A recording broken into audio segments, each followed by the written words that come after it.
Hi అండి. మనం ఇప్పుడు సెకండ్ పీరియడ్కి వచ్చాము. మరి ముఖ్యంగా మనము ఈ యొక్క పండగను మరి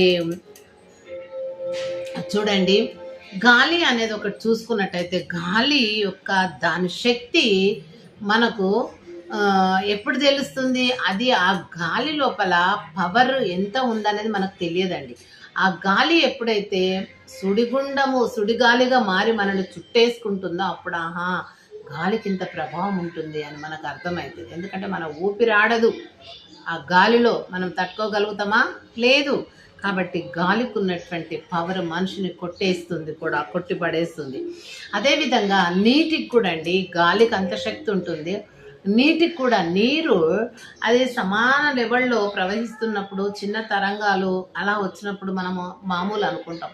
కానీ అది ఉప్పొంగినప్పుడు, ఉప్పెనయి పైకి ఉవ్వెత్తున లేచినప్పుడు అప్పుడు దాని యొక్క ప్రభావం మనకు తెలుస్తుందండి. అప్పటి వరకే ఏముంది, నీళ్ళే కదా అనుకుంటాం, ఏముంది గాలే కదా అనుకుంటాం. గాలి బలం అప్పుడు తెలుస్తుంది.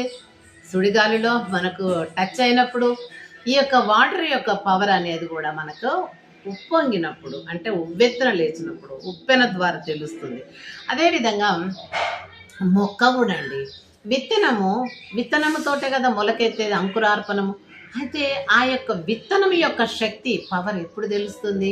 అది భూమిలో పడి అది ఏం చేస్తుంది? అంకురిస్తుంది, మొలకెత్తుతుంది. అది మొలకెత్తినప్పుడే ఆ విత్తనం అంటే ఆహా, ఇంత ప్రభావము, ఇంత పవర్ ఉందే ఈ విత్తనానికి అని మనం అప్పుడు గ్రహిస్తాం. కాబట్టి ఇటువంటి వాటి ద్వారానే కదా సైంటిస్టులు కూడా ఒకదాని నుండి ఒకటి కనుక్కొని మరి ఈనాడు ప్రపంచాన్ని అంతా కూడా చుట్టేసే శక్తి సాంకేతిక పరిజ్ఞానానికి ఉంది కదా. మనం విత్తనం అంటే కేర్ చేయము, తిని అక్కడ పడేస్తే పెరిగింది కాదు. అప్పుడు సైంటిస్టులు ఏం చేస్తారు? మనకు తెలిసిన జ్ఞానం దాని నుండి నేర్చుకున్నది ఏంటంటే ఆహా, విత్తనము అక్కడ వేస్తే ఇది ఒక చెట్టుగా మారింది, మొలకగా అంకురించింది.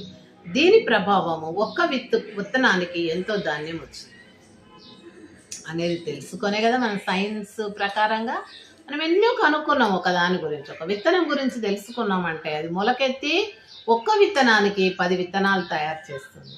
ఆ రకంగా ప్రొడక్షన్ అనేటటువంటిది దాని పవర్ నుండి వస్తుందని మనకు నేర్పిస్తుంది విత్తనం. కాబట్టి విత్తనం యొక్క శక్తి అది అంకురించినప్పుడు మనకు తెలుస్తుంది దాని ప్రభావము. గాలి శక్తి సుడిగుండమై మనల్ని చుట్టినప్పుడు తెలుస్తుంది.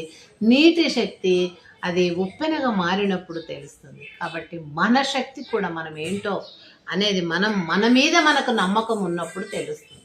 మన మీద మనకు నమ్మకం ఉన్నప్పుడే మన మీద ఉన్న